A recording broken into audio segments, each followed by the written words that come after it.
Bonsoir et bienvenue à notre 7e et malheureusement dernière soirée de la série La foi adventiste à l'épreuve de la Covid-19. Toute cette semaine, nous avons entendu des messages inspirants et ce ne sera pas différent ce soir. Nous avons aussi des nombreux témoignages exprimant les joies et les doutes aussi que vous avez vécus depuis le début de cette pandémie. Nous vous remercions pour votre confiance et si tu ne l'as pas encore fait, il est encore temps de nous raconter comment tu as vécu et vivais encore depuis l'entrée de la Covid-19 dans votre vie. Cette période si étrange vous a-t-elle rapproché ou au contraire éloigné de Dieu? Dites-nous tout en laissant un commentaire sous cette vidéo ou en écrivant à contact@espoirmedia.ch. Vos témoignages seront regroupés dans un article qui sera ainsi publié sur adventistmagazine.com dans le but de fortifier la foi de tous. En attendant, installez-vous confortablement pour écouter ce dernier message. Prêt à être surpris? Alors c'est parti!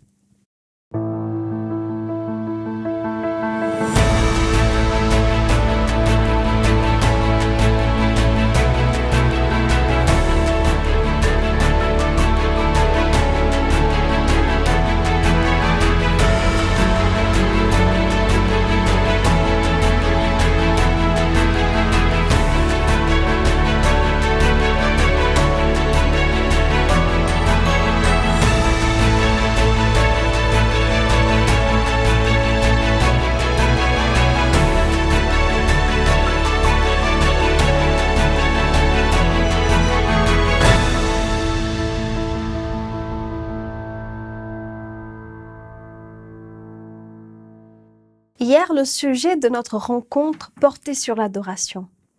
Nous avons découvert ou redécouvert un Dieu bien plus grand que nous qui règne sur tout l'univers. Nous avons prié pour que cette vérité nous touche au point de tomber en adoration devant ce Dieu. C'est dans ce même esprit d'humilité et d'admiration que je vous invite aujourd'hui à louer Dieu. Que par ces quelques chants, nos mots se transforment en prière et touchent le cœur de Dieu. Après une semaine entière à recevoir de lui force, compréhension et paix, offrons-lui ce qu'il désire tant, notre totale attention et adoration.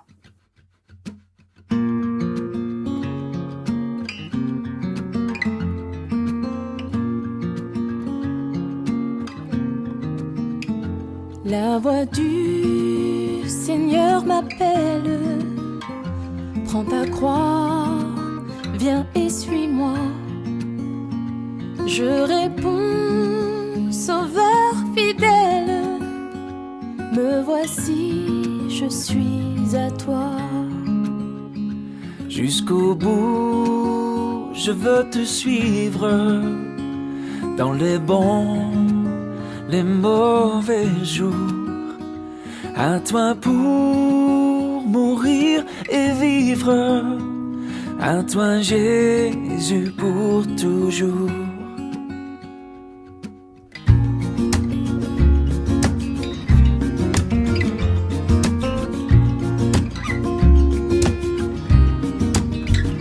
Jésus donne grâce et gloire pour le suivre pas à pas.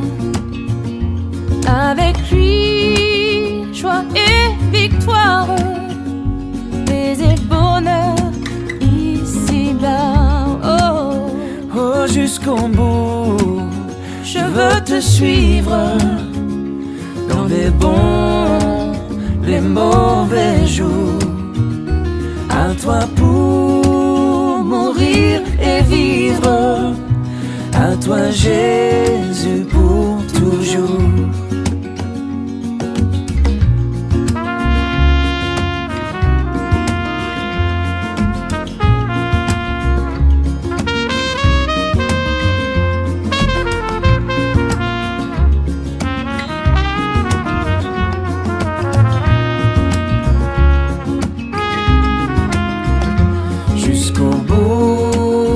Je veux te suivre dans les bons, les mauvais jours. À toi pour mourir et vivre. suivre. À toi Jésus pour toujours. Jusqu'au bout, je veux te suivre. Dans les bons, les mauvais jours. À toi pour mourir et vivre. À toi Jésus pour toujours. Oui, à toi pour mourir et vivre. À toi Jésus pour toujours.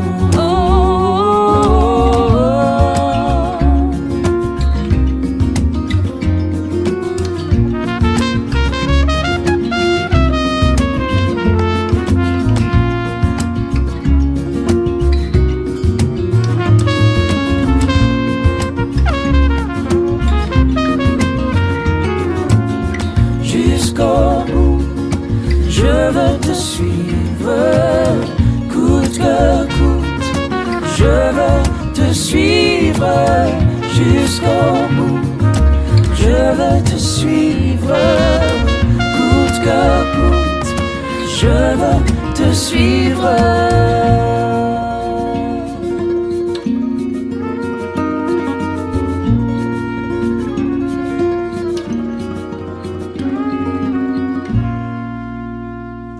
Quand on dit adventiste, très certainement on pense à sabbat, aliments impurs et prophéties. Depuis le début de la pandémie, les prophéties ont largement été scrutées et mises en relief par rapport à la Covid-19. Cette situation inédite a provoqué un regain d'intérêt pour les livres bibliques prophétiques. Mais comment discerner le vrai du faux? Comment interpréter la Covid-19 à la lumière de l'Apocalypse? Entre études sincères, peur, spéculation, certains peuvent se sentir perdus. Surtout que les adventistes attendent de grosses bêtes et c'est un tout petit Covid qui vient. C'est le thème que nous allons en tout cas écouter ce soir. Je vous dis à tout à l'heure. Dans notre vision apocalyptique de la fin des temps, en tant qu'adventistes, nous attendons de très grosses bêtes hybrides cauchemardesques qui imposent une dictature sur l'humanité tout entière. Mais voilà que c'est un tout petit Covid qui vient. Et cela justifie le titre de notre exposé d'aujourd'hui. Nous attendons de grosses bêtes et c'est un petit Covid-19 qui vient. Un tout petit virus qui plonge toute l'humanité dans une totale incertitude. Il rend fou. Il déclare la guerre. Il a même le potentiel de faire disparaître la civilisation. Étonnement, le triomphe tout à coup de l'infiniment petit.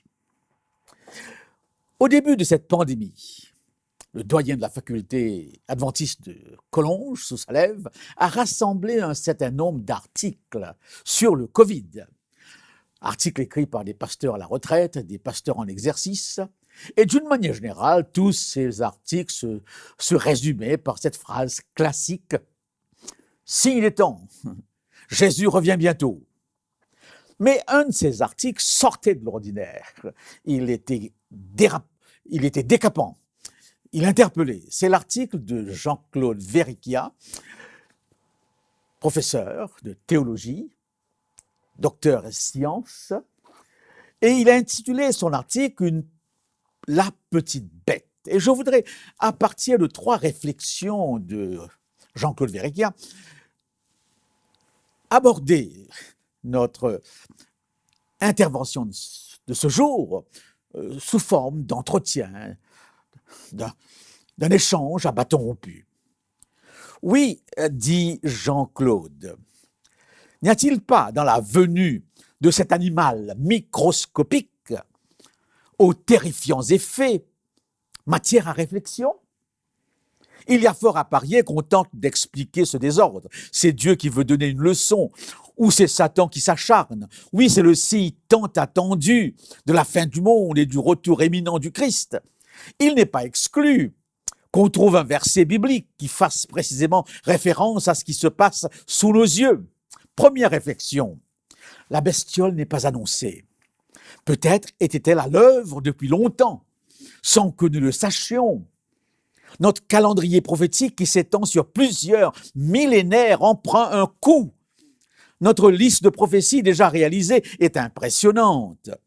Mais selon notre système d'interprétation adventiste, il reste quand même un certain nombre en attente, ce qui peut donner l'impression qu'il faudrait un temps relativement long avant leur accomplissement. Deuxième réflexion, elle est pertinente. Notre interprétation des prophéties de Daniel et de l'Apocalypse se focalise sur les grands systèmes bibliques et religieux, Babylone, l'Empire romain, la papauté, les États-Unis d'Amérique. Covid-19 ne dit-il pas que le plus redoutable n'est pas forcément le plus impressionnant? N'y a-t-il pas lieu de reconsidérer la liste des forces en présence? Les puissants d'hier sont-ils encore et toujours les puissances d'aujourd'hui? Le Covid-19 ne nous oblige-t-il pas à redessiner la carte de la bataille finale? Enfin, troisième réflexion, les médecins nous disent que beaucoup d'entre nous sont infectés par le virus, mais de manière asymptomatique.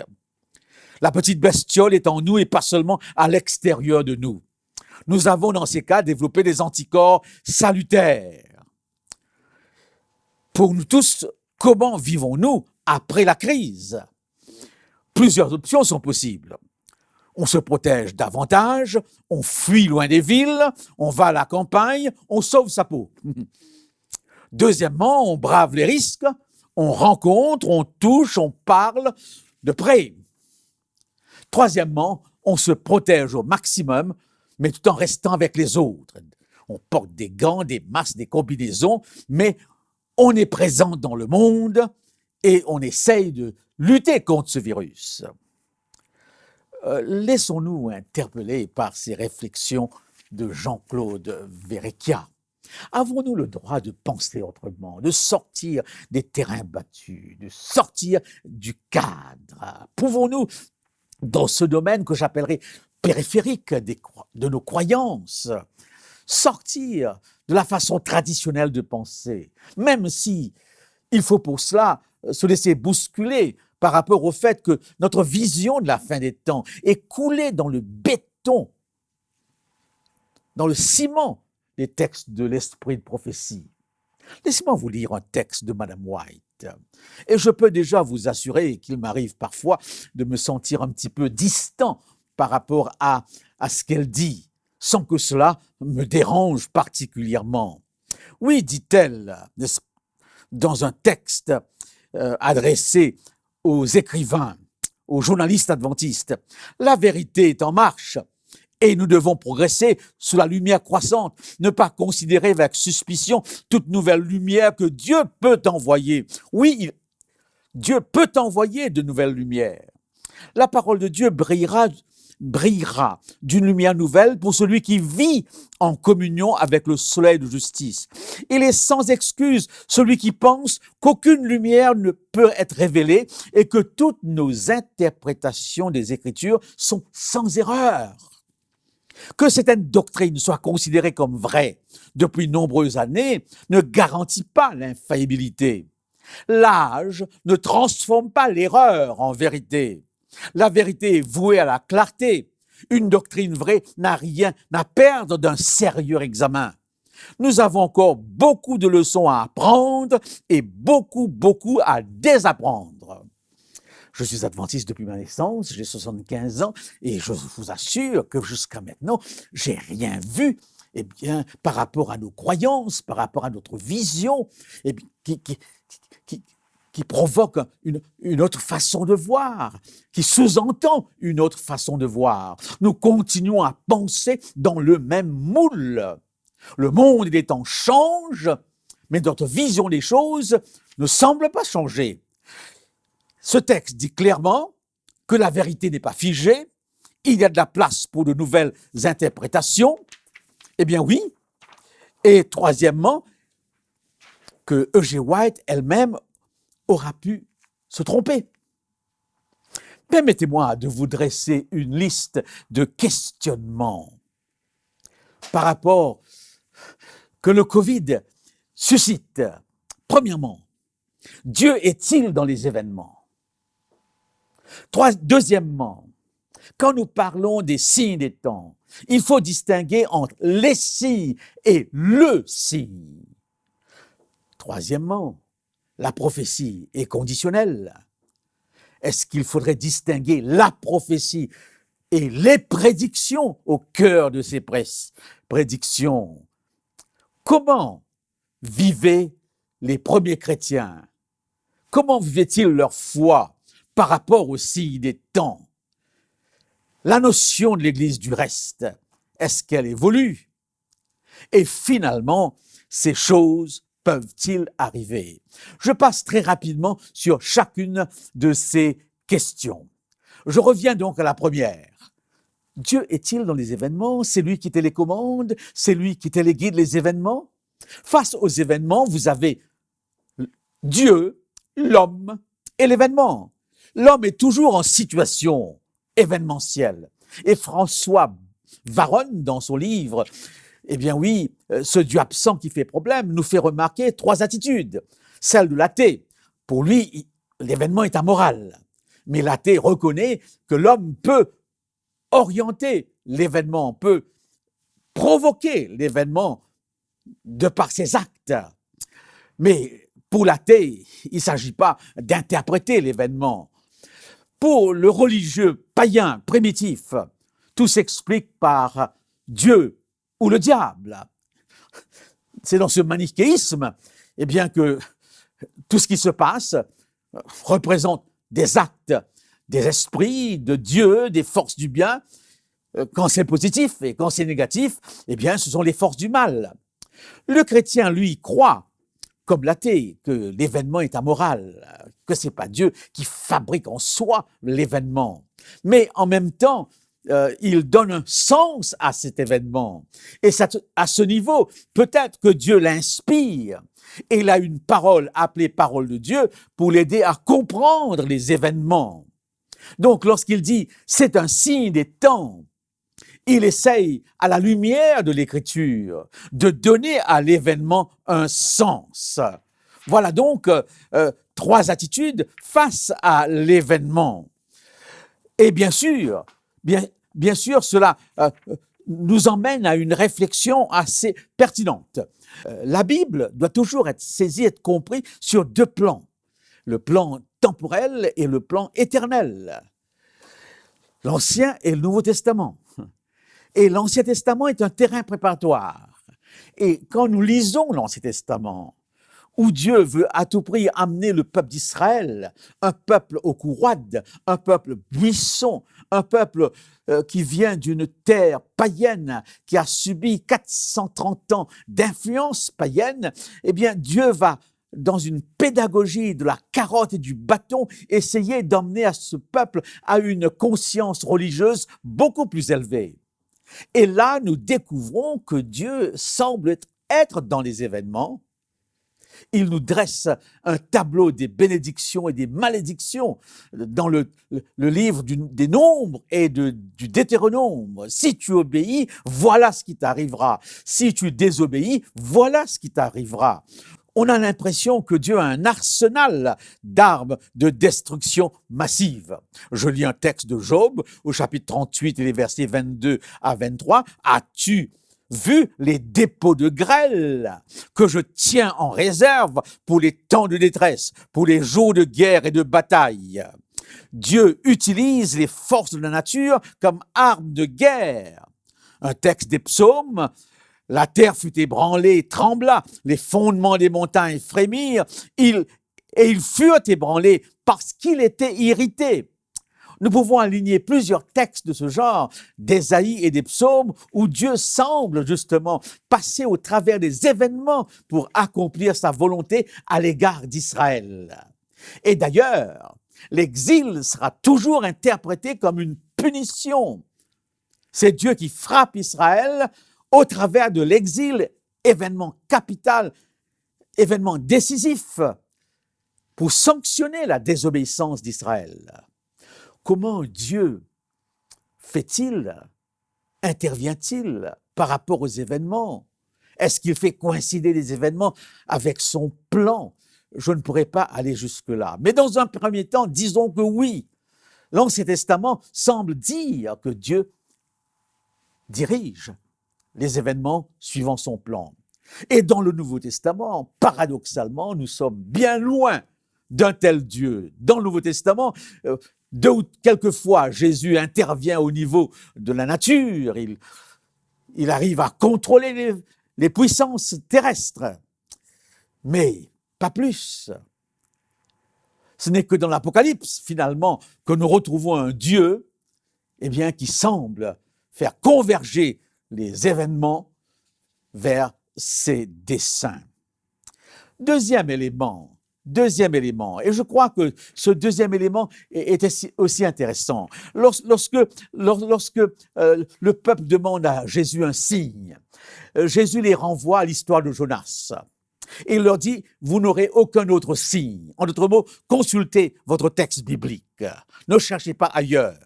Et là, il fait comprendre que le signe de Jonas, c'est justement ces 3 jours et 3 nuits qu'il passe dans le ventre du poisson. Et cet événement nous renvoie à la résurrection. Et nous déduisons que finalement, le signe, c'est Jésus lui-même. Je suis le signe. Les signes des temps sont périphériques, sont importants, il faut y faire attention. Mais c'est moi le signe. Alors, dit-il, vous verrez le signe du Fils de l'homme. Sommes-nous sous le signe de l'agneau? Sommes-nous sous le signe de Jésus-Christ? Si nous le sommes, le royaume des cieux est en nous. Le royaume des cieux est là. Nous l'attendons, si vous voulez. Mais ce n'est pas une condition essentielle pour que notre foi soit ébranlée, pour que les événements nous dérangent. Bien au contraire. Il est le signe. Et j'aime cette réflexion de François Baronne, jésuite. Les seuls signes dans le monde, c'est Jésus, premièrement. Celui qui m'a vu a vu le Père. Là où 2 ou 3 sont rassemblés, je suis parmi eux. Et les signes de la grâce, le baptême, l'Église, la parole de Dieu, l'influence du Saint-Esprit en nous, ce sont des signes qui sont à la portée du chrétien. Ce sont les signes de la foi. Ces signes sont véritables. Un signe qui demeure pour nous un peu trop symbolique, c'est l'Eucharistie, c'est la Sainte Seine. Mangez-en tous. Lorsque vous le faites, je suis avec vous. Je participe avec vous. C'est là qu'il faut que nous cherchions les signes, ces signes évidents de la foi. Eh bien oui, venons maintenant aux prophéties. Ces prophéties sont conditionnelles. Dieu dit bien que comme le potier, j'ai le droit de refaire, de recommencer. Je ne suis pas conditionné par ce que j'ai annoncé. Oui, quand une nation se repent, je n'ai pas besoin d'aller jusqu'au bout de ce que j'ai annoncé. Et je voudrais ici faire une remarque capitale. La prophétie en soi, comme le dit l'apôtre Pierre, a pour but de nous emmener à Christ. Oui, dit Pierre, c'est une lampe qui brille dans les ténèbres jusqu'à ce que l'étoile du matin se lève dans vos cœurs. L'étoile du matin se lève dans nos cœurs et nous apporte une certaine sérénité, un certain équilibre. La prophétie n'est pas là pour développer en nous une excitation de scoop médiatique. Non, la prophétie est là pour nous rapprocher du Christ. Et distinguons dans la prophétie cet objectif par rapport à Jésus-Christ et les prédictions chronologiques de la prophétie. Ces prédictions chronologiques peuvent ne pas se réaliser. Non. 40 jours et 40 nuits, et Ninive sera détruit. 40 jours et 40 nuits passent, c'est chronologique, c'est mathématique, et rien ne se passe. Ninive s'énerve, parce qu'il passe pour un faux prophète. Dieu ici met en réserve, en veilleuse, cette dimension chronologique. On s'est trompé sur 1844. C'est un échec, chronologiquement, mathématiquement. Mais est-ce qu'il y a un événement qui a eu lieu? Est-ce qu'il y a quelque chose qui s'est passé malgré tout? Une église a pris naissance, l'église adventiste. Est-ce qu'elle pousse comme un champignon? ou est-ce qu'elle entre dans une planification, dans un dessein de Dieu?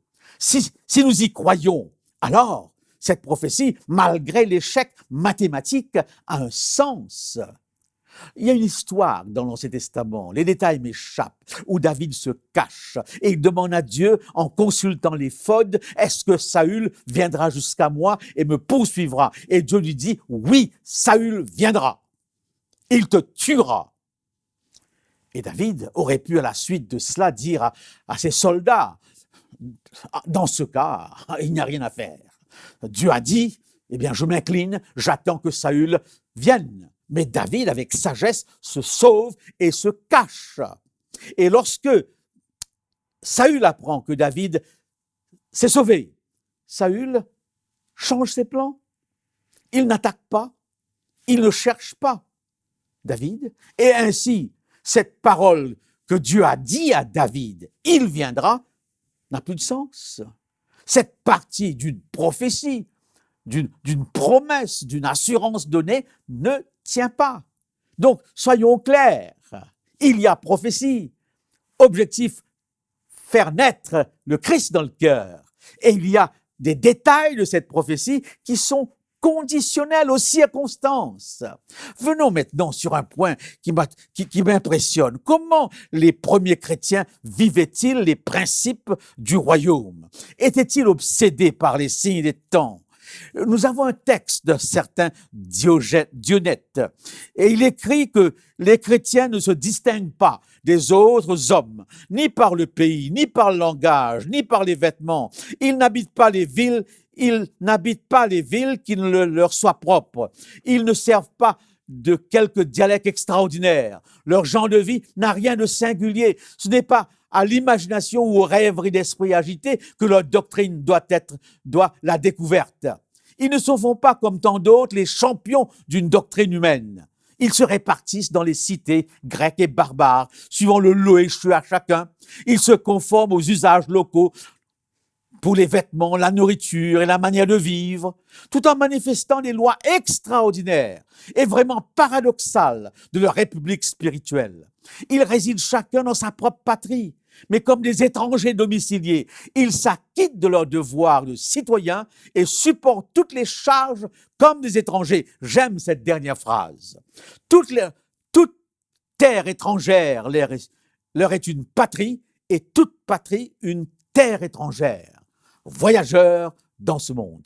Mais les auteurs, les historiens soulignent que les chrétiens faisaient de la compassion, faisaient de la bienfaisance, un atout de leur foi. Là où les Romains se limitaient qu'à leur tribu, eux intervenaient et soulageaient la souffrance des autres. Même les empereurs romains reconnaissaient cette dimension de compassion des chrétiens. Et lorsque cette famine éclate, annoncée par Agabus, une famine planétaire, ces chrétiens ne crient pas « Jésus revient bientôt ». Non. Signe des temps, non. Ils se disent entre eux quoi faire, comment faire pour être présents, pour apporter de l'aide aux églises. Et ils vont traverser des kilomètres, changer de territoire, changer de région pour pouvoir apporter un soulagement. Voilà le rôle de l'Église en période de Covid. Au lieu d'avoir les yeux braqués sur le retour du Christ, bien que le Christ nous dit « levez vos yeux », il continue à faire le bien à l'image même de Jésus-Christ. Arrivons à la notion de l'Église du reste. Cette notion parcourt toute la Bible, comme c'est le cas pour la notion de fin du monde, de fin des temps. Et il faudrait cerner cette notion dans les différents contextes où cette notion est employée dans la Bible. Heureusement que nos théologiens ont fait ce travail. Ángel Rodriguez a rassemblé tous les versets sur cette notion. Il est le directeur de la recherche biblique de la Conférence générale et il identifie 6 possibilités de la comprendre, cette notion de l'Église du reste. Premièrement, c'est l'Église adventiste uniquement. Beaucoup pensent ainsi. Le reste, c'est nous. Deuxièmement, l'Église du reste ne se limite pas aux adventistes, donc une approche plus élargie. L'Église du reste, troisièmement, est un reste de l'Église du reste. À Montréal, où j'ai travaillé, il y avait une Église adventiste, qui s'était donné comme nom l'Église du reste du reste. Eh bien oui, encore une approche qui restreint ce groupe. L'Église du reste, quatrièmement, est une entité invisible. L'Église adventiste est une réalité future. Aucune Église, pour le moment, ne peut identifier l'Église du reste. La notion, sixièmement, de l'Église du reste est une notion sociologique. Elle concerne ceux qui luttent pour la justice et la paix dans ce monde. Laquelle choisir parmi ces différentes possibilités? Il semble que la position de l'Église est la suivante. L'Église adventiste du 7e jour croit fermement que Dieu a un précieux reste. Une multitude de chrétiens sincères et engagés dans chaque Église, y compris des communautés catholiques qui vivent selon la manière qu'ils ont reçue. Nous pensons finalement que le peuple du reste comprendra tous les vrais fidèles disciples du Christ. E.G. White écrit dans la tragédie des siècles. La plus grande partie des disciples du Christ se trouve dans les diverses églises professant la foi protestante. Elle étend aux catholiques et aux chrétiens la notion du reste. Frère Lehmann a écrit un petit livre intitulé « L'Église du reste, mythe ou réalité » que je vous recommande, et il souligne la complexité de cette notion. Il y voit une dimension historique dans cette notion, une dimension éthique, une dimension prophétique et une dimension sotériologique, et même une dimension missiologique. Donc le terme a une profonde signification. Mais la question qui se pose finalement, c'est d'être dans ce reste. C'est ça ce qui importe. Et ne pas se laisser écraser d'un complexe d'infériorité, de petitesse, de trouver une vertu dans le fait d'être tout petit, d'être à part. Car nous avons un passage où au-delà des 144 000 qui représentent des chrétiens ayant fait peut-être une expérience particulière, Saint Jean voit une multitude aussi nombreuse que le sable de la mer, un peuple immense qui attend son Sauveur, une Église sans tache, sans défaut, que Dieu prend avec elle. Voyons maintenant en quelques minutes cette dernière question qui me semble capitale et qui bouleverse en cet instant sous l'effet du Covid. Ces choses peuvent-ils arriver? Quelles choses? Suivant notre vision prophétique de la fin des temps, avec la dictature politico-religieuse de deux monstres, un qui sort de la mer et qui incarne le Vatican, le système papal, un autre qui sort de la terre et qui serait, suivant l'interprétation adventiste, la puissance militaire, la puissance politique, la puissance financière des États-Unis.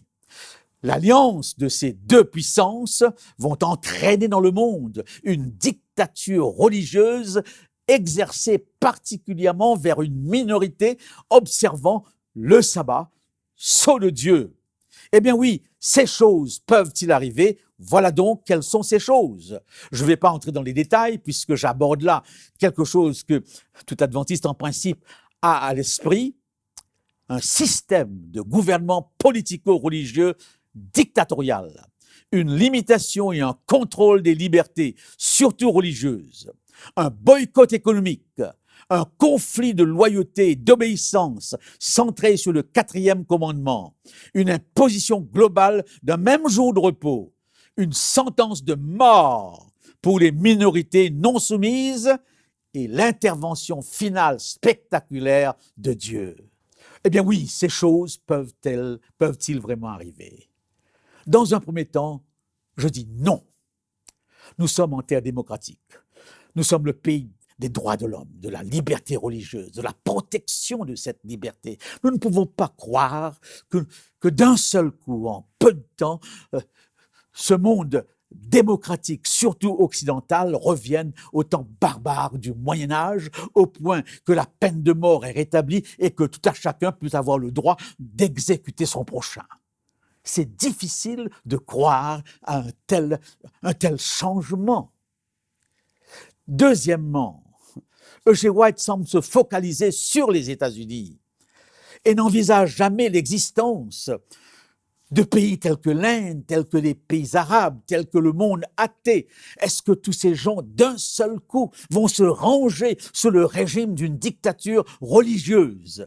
Pendant des siècles, ces pays se sont opposés au christianisme. Et dans ces pays, vous avez 2 ou 3% de chrétiens, et dans d'autres, vous n'en avez pas du tout. Il m'arrive parfois de m'imaginer une rencontre à l'ONU importante, décisive.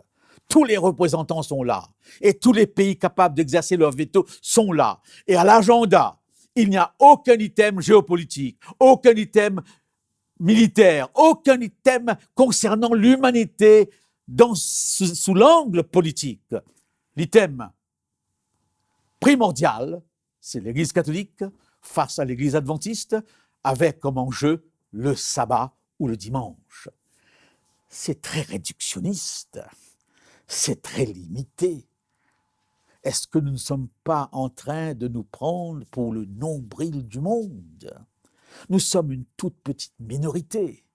Et durant toutes ces années de notre existence, nous avons adoré sans jamais être dérangés. Notre sabbat, notre liturgie du sabbat n'a jamais posé de problème à qui que ce soit. Ces choses peuvent-ils arriver? Donc, à ce titre, nous disons non.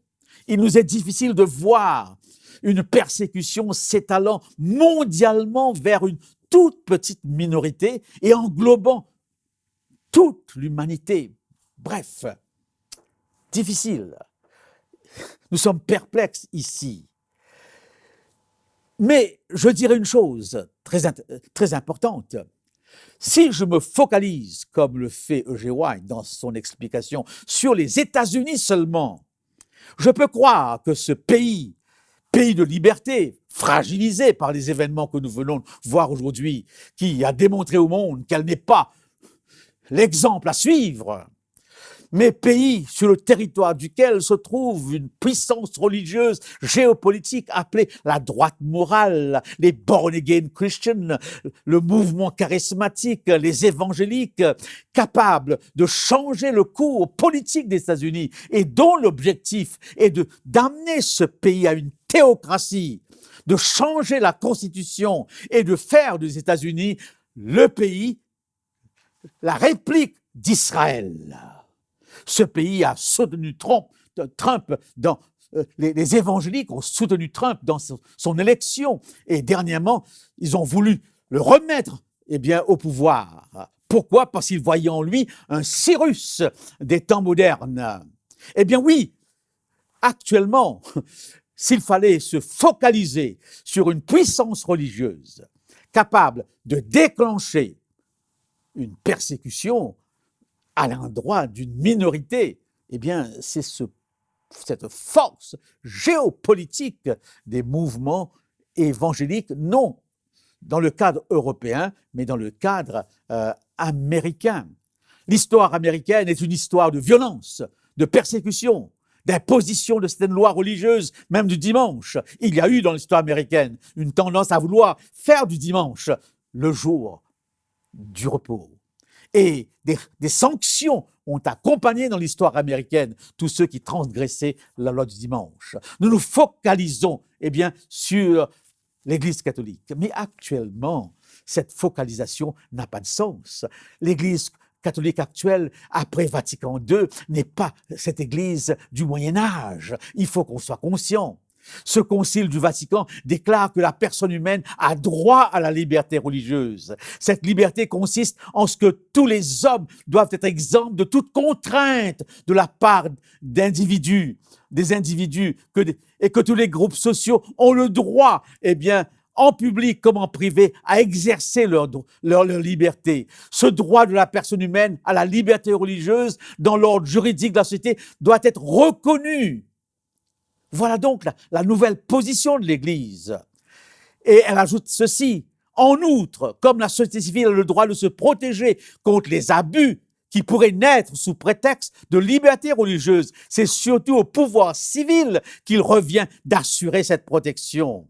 Et quand vous lisez les encycliques concernant les religions non chrétiennes, vous constatez une ouverture extraordinaire de l'Église. J'ai tendance personnellement à aller aux sources.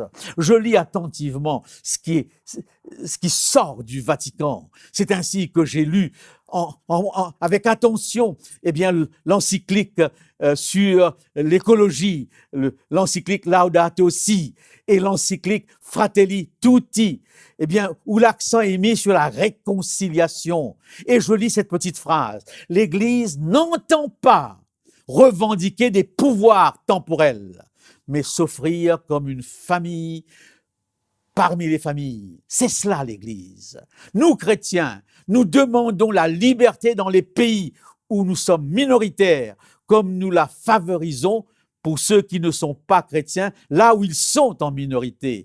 Il y a un droit fondamental qui ne doit pas être oublié sur le chemin de la fraternité religieuse pour les croyants de toutes les religions. Rome actuellement ne parle pas comme un dragon, mais comme un agneau. Rome propose, mais ne s'impose pas, avec sa soutane blanche, le refus d'habiter dans le palais papal, le lavement des pieds d'une musulmane, le nettoyage des scandales pédophiliques, l'ouverture à la compassion pour les homosexuels. Le pape François est le pape le plus évangélique qui soit. C'est extraordinaire. Mais bien sûr que si certains de nos théologiens se disent qu'il faut revoir notre position, il y en a d'autres par contre qui se réfugient dans ce texte de l'esprit de prophétie qui semble dire que ce changement de l'Église n'est qu'une apparence, qu'au fond, Rome ne change pas. Alors, ils disent, attendez, vous verrez. L'agneau grondera comme un dragon. Mais personnellement, je ne projette aucune mauvaise intention sur le chef de l'Église catholique. Ne faites pas aux autres ce que vous ne voulez pas qu'on vous fasse.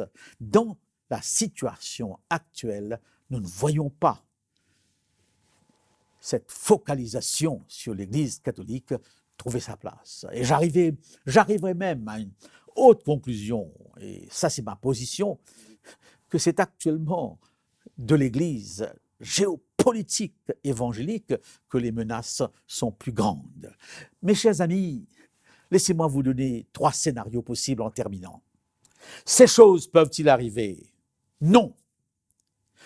Peut-être, parce que l'histoire se répète. Pas toujours, mais parfois. Ce qu'on rejetait auparavant, on peut l'admettre aujourd'hui. Eh bien oui, l'histoire peut se répéter. Le scénario apocalyptique par rapport à l'histoire n'a rien de nouveau.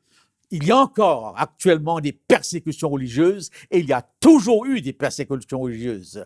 Et les pays les plus grands, sur la base de la non-ingérence, condamnent ces persécutions, mais n'interviennent pas. Dans un endroit, une persécution peut avoir lieu, les autres pays garderont leur distance. Ils condamneront, mais ils n'interviendront pas. Eh bien oui, l'histoire peut se répéter.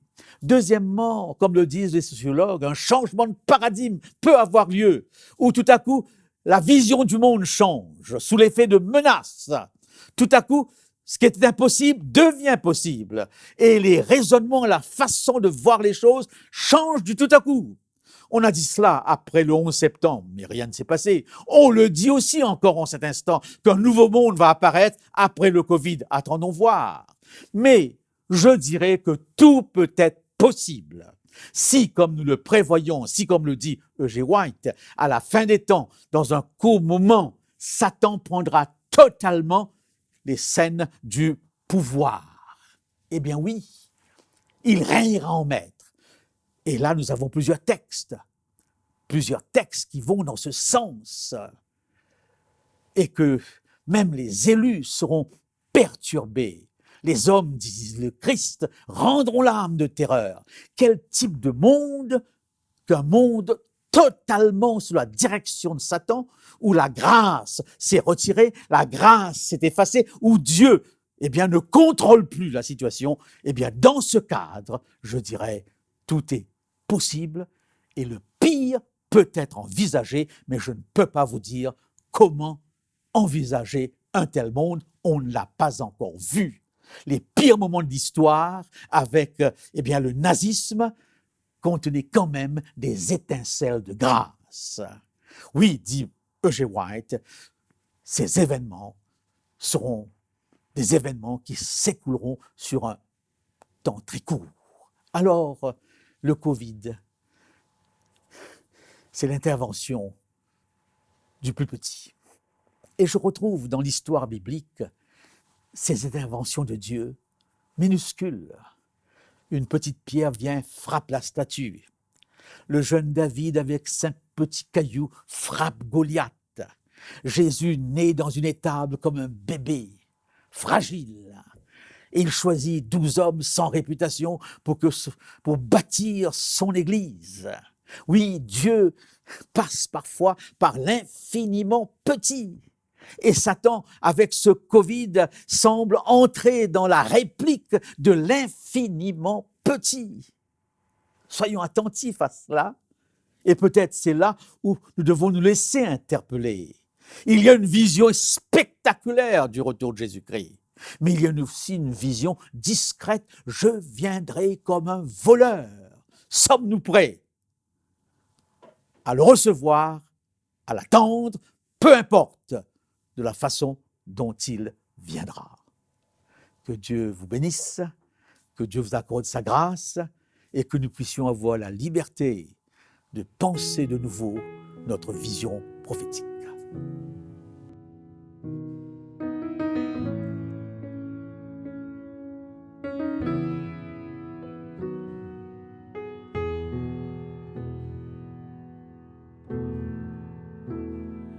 Reçois ce parfum de reconnaissance qui s'élève vers ton trône.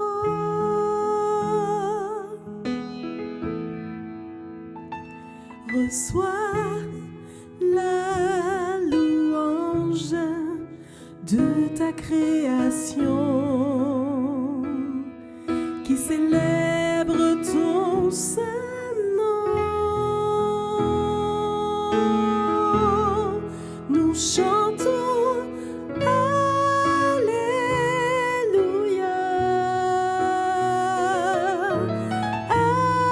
Alléluia, Alléluia, vers toi.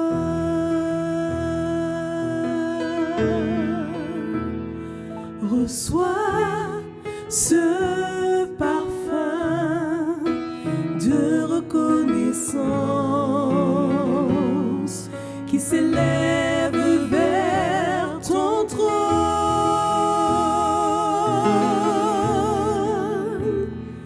Reçois la louange de ta création qui célèbre ton saint nom. Nous chantons Alléluia,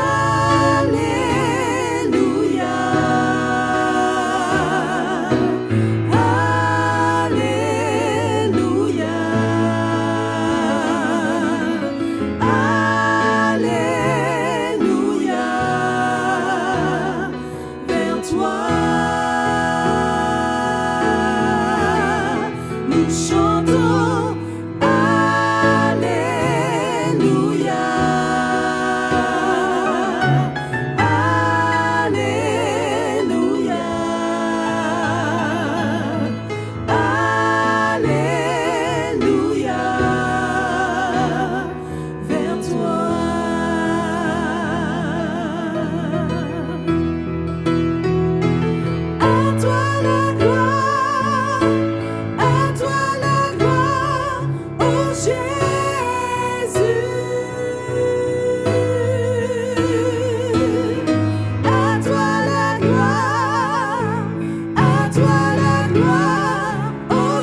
vers toi.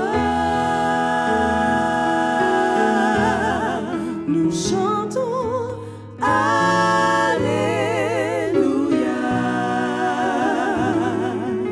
Alléluia.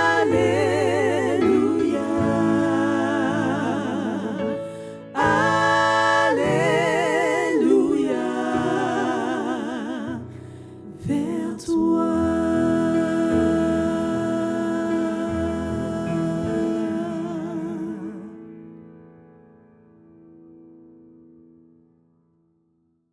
Merci beaucoup, Carl Johnson, pour ce message qui permet de nous positionner bibliquement par rapport à tous ces événements que nous vivons depuis le début de la pandémie.